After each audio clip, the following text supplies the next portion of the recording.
ہر روز آپ T V channels پہ ایک لفظ سنتے ہوں گے: جی ڈی پی۔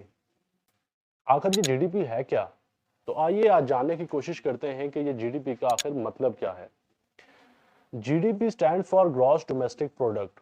گراس یعنی مجموعی یا ٹوٹل، ڈومیسٹک کا مطلب ہے لوکلی یا پھر پاکستان کی جغرافیکل حدود کے اندر، اور پروڈکٹ کا مطلب ہے مصنوعات۔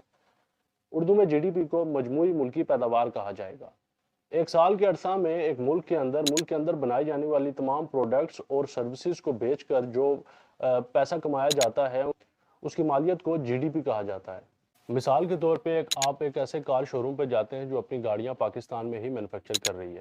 آپ اس کار شو روم پہ جا کر 20 لاکھ کی مالیت کی اگر کوئی کار لیتے ہیں تو 20 لاکھ کی ادائیگی جو آپ اس کار کے عوض کریں گے، کار مینوفیکچر ایک طرف پہ کار بیچ رہا ہے اور دوسری طرف سے اس کار بیچنے کے عوض آپ سے 20 لاکھ روپیہ لے رہا ہے، وہ 20 لاکھ روپیہ ملکی جی ڈی پی میں کنسیڈر کیا جائے گا۔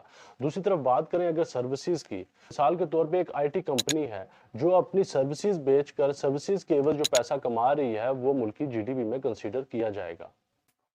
اسی کے ساتھ اگر کوئی کارگو کمپنی ہے، وہ کوریئر ڈیلیور کرتی ہے، وہ ایک سروس پرووائڈ کر رہی ہے، اس کے عوض جو پیسے وصول کیے جائیں گے یا کمائے جائیں گے وہ جی ڈی پی میں شامل ہوں گے۔ جو گاڑیاں پاکستان میں امپورٹ کی جاتی ہیں ان کی مالیت پاکستان کی جی ڈی پی میں انکلوڈ نہیں ہوگی، جبکہ ان کی مالیت اس کنٹری کی جی ڈی پی میں انکلوڈ ہوگی جہاں سے وہ امپورٹ کروائی جا رہی ہیں۔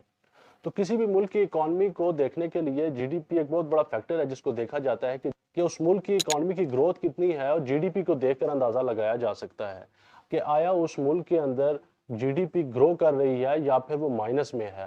جب جی ڈی پی ایک جگہ پہ رک جائے یا پھر گرو نہ کر رہی ہو تو اس کے مختلف فیکٹرز ہوتے ہیں۔ ان تمام فیکٹرز میں سے ایک فیکٹر انفلیشن یعنی مہنگائی کا بھی ہوتا ہے، کہ اگر ایک مینوفیکچر مختلف پروڈکٹس بنا رہا ہے، وہ اپنی یا سروس پرووائڈر اپنی سروسز مہیا کر رہا ہے لیکن اس کا بائر کوئی نہیں ہے یا پھر کم ہے۔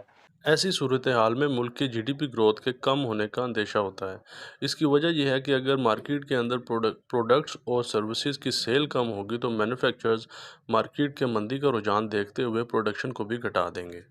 اب اس صورتحال میں خریدار نہ ہونے کی وجہ یہ ہے کہ اس ملک کی جتنی پبلک ہے اس کی بائنگ کیپیسٹی کم ہو رہی ہے، اور یہ ایک انڈیکیٹر ہے کہ اس ملک کی اکانومی صحیح درست سمت میں نہیں جا رہی ہے۔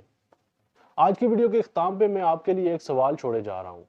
آج تک پاکستان میں بننے والی تمام حکومتوں نے ایک نعرہ تو لگایا ہے کہ پاکستان کے نوجوانوں کو نوکریاں دیں گے، لیکن سوال یہاں پر یہ پیدا ہوتا ہے کہ پاکستان جی ڈی پی کی لانگ ٹرم گروتھ نوکریاں دینے سے ہوگی یا پھر اپنے نوجوانوں کو سکلفل کر کے بزنس ڈیولپمنٹ سٹریٹجیز سکھا کے نئی انڈسٹریز کی بنیاد رکھنے سے ہوگی۔